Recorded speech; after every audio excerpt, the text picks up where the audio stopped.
Hello and welcome, beloved, to the Dr. Mumbi Show. My name is Dr. Mumbi Saraki. How you doing? How's everything going? I have no idea why I came out with a teaspoon.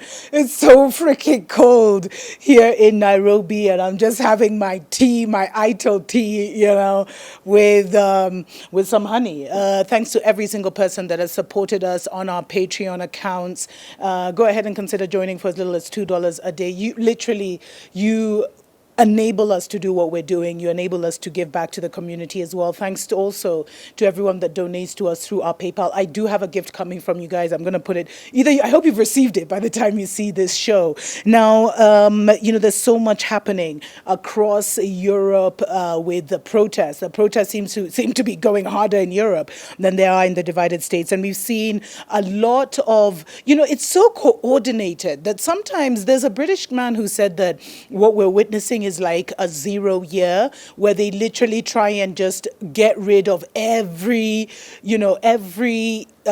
sign of the past, every concussion of the past, any story, any altar of the past, so that we can all start from a fresh plate that they have created, because they want to now, the globalists or whatever, want to now create their own new world order. And so, they literally destroy and wreck all older orders. And that's literally what happened with Africa. They came, they destroyed and decimated and stole everything.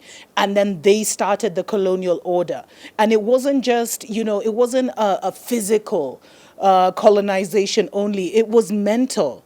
It was mental. And through the mental, they were able to disconnect our spirit from our physical. And if you do not know who you are, then you cannot be functional in this world. You don't even have access to your powers, let alone so many other things. And really, we do pray that a day will come when we can just help people activate and come online and become their powerful selves. But those really are stories for other days. I've gotten so many requests like that, for spiritual mentorship and stuff. I am going to see how and, what I can do in the future. But right now, we're fighting. This is a spiritual warfare. We're not here just looking pretty. We're fighting. There are many ways that we are throwing darts at the enemy. But, Kenya, this story just shows you how brainwashed we are in Kenya. I mean, it's crazy. Like, not all of us. Some elements of society. Because as Europe was tearing down Baden Powell's statue, and Baden Powell is the man who invented the Scouts and I think it was the Scouts, which was like they organized all these boys clubs and stuff like that. It was a rage in Kenya. Nearly all the schools had it. Everyone back in the day wanted to be a Scout, but it was really like a grooming. And I'm sure there were darker levels to this that we still do not know of because we haven't written our own stories. So what happened is that, his statue was actually defaced or temporarily pulled down, both in the divided kingdom and in Czech Republic. But here in Kenya, the Kenyan Scouts chapter actually defended him. And, the thing is, people, I don't know, there's such a love, there's such a Stockholm syndrome sometimes among our people that it's actually quite heartbreaking. Because, even as I read this article, that was written in Kenya, it's like Baden Powell had a rich history in Nyeri. And Nyeri isn't just any town. Nyeri is the location of Mount Zion, fam. So this, and I believe he supported the Nazis, allegedly. He was actually a colonial soldier. He was a British soldier during the colonial era, and his role was basically to scout and get intel, etc., etc.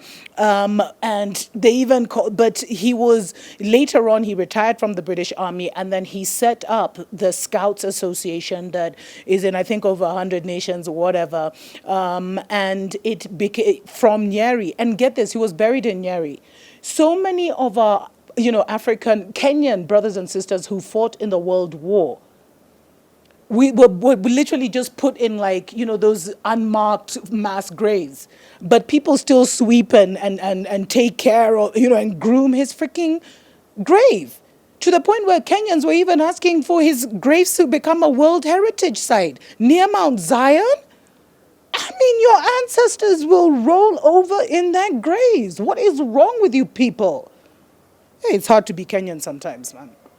Because just as there's many of us who are awakened and aware of what's going on, so many more are deep asleep and like actually love the slave master. And so many people, I'm not even hating on my country, like so many people have actually told me when they came to Kenya, they were surprised even at how waiters and waitresses treated Mzungus compared to Africans, etc., etc. But now, so what the Kenya Scouts movement has done is they've been, as apart from pushing UNESCO to declare Powell's grave a World Heritage Site, the Nyeri War Cemetery, first of all, hosts 368 graves from Commonwealth soldiers who died in World War I and II, and Powell is one of them. I don't even know. This is just, and they so the Kenyans said that the Kenyan Scouts, not all Kenyans, because we're looking at them like, what are you smoking on those mountains? And the Kenyan Scouts chapter has said that they will continue to honor the memory of, I won't even call him Lord. What?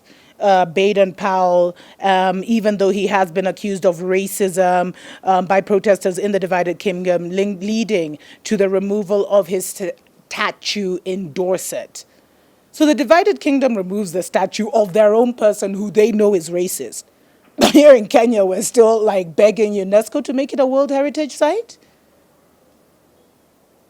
I hope now you can understand the kind of mental illness that some of our people are suffering from. They don't even, I bet this, because there was even someone who released a statement, Mr. Anthony Gintonga, saying, he could only speak of the rich values that Mr. Powell taught us through the scouting movement.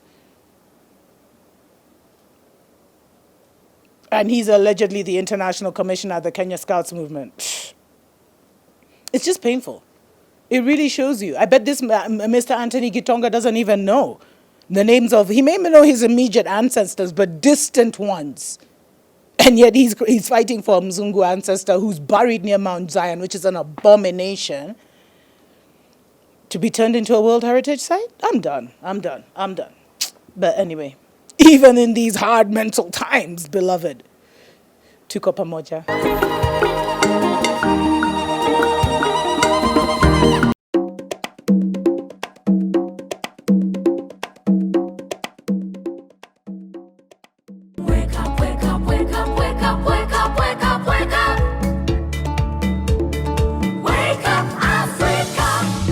Welcome to Africa Watch on the Dr. Mumbi Show. My name is Dr. Mumbi Saraki. How you doing? How's everything going? I pray you're well. In all you're doing, I pray that you're living your best life. Thanks to every single person that has supported us through our PayPal and our Patreon accounts. I appreciate each and every one of you for your support and for making our trip to Ethiopia possible. It was really, really eye-opening. Still going to be sharing a lot of videos and a lot of insights as well.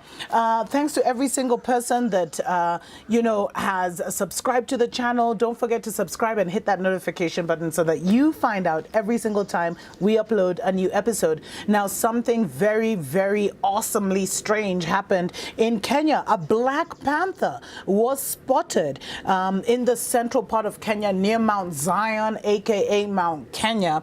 And, it was photographed in a place called Loisaba Conservancy in Laikipia. Now, the reason Kenyans are getting all upset, it's amazing, so this biologist, actually, he claimed it, this white biologist called Nick Pilford, he said that, he was told that there was a black panther that existed, or a black leopard. They're actually called melanated leopards, and so he put some photograph traps around the camp to kind of catch it, and then the photo was taken, and he released it to National Geographic, and they claimed that, this has not been seen in over 100 years, which is a total lie. And it actually shows the apartheid of information where, something is only seen when a white person sees it. And that's why Kenyans are so upset. So because it's not this Caucasian that discovered it, but actually, this thing has been photographed for years, and it was actually being protected, the melanated leopard. it was actually being protected. About 3 have been seen, and they've been around